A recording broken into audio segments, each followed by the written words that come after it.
சப்பாத்தி பூரிக்கு சைட் டிஷ்ஷாக சன்னா மசாலா ரொம்ப டேஸ்ட்டாக எப்படி பண்ணலான்னு பார்க்கலாம். முதல்ல கொண்டக்கடலையை ஒரு 8 மணி நேரம் அளவுக்கு ஊற வச்சு எடுத்துக்கலாம்.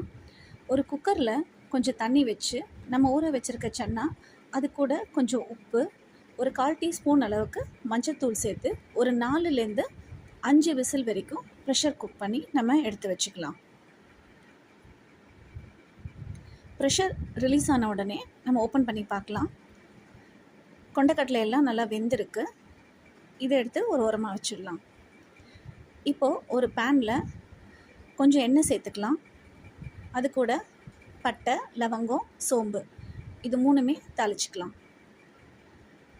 இது கூட நம்ம கட் பண்ணி வச்சுருக்கிற வெங்காயத்தை சேர்த்து நல்லா வதக்கி விட்டுக்கலாம்.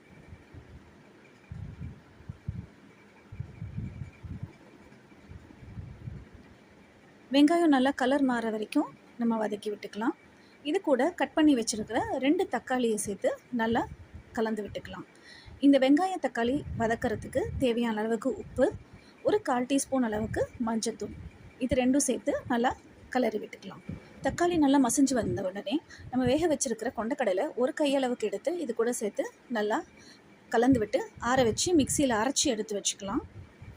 இப்போது ஒரு குக்கரில் கொஞ்சம் எண்ணெய் சேர்த்து ஒரு ஸ்பூன் அளவுக்கு இஞ்சி பூண்டு பேஸ்ட் நல்லா கருகாமல் சிம்மில் வச்சு நல்லா வறுத்துக்கலாம். இது கூட நம்ம அரைச்சி வச்சுருக்கிற வெங்காயம் தக்காளி பேஸ்ட்டை சேர்த்து கலந்து விட்டுக்கலாம்.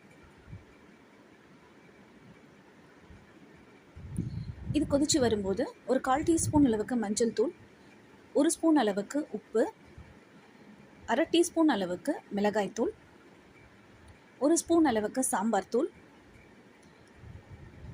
1/2 டீஸ்பூன் அளவுக்கு கரம் மசாலா இதெல்லாம் சேர்த்து நல்லா கலந்து விட்டுக்கலாம்.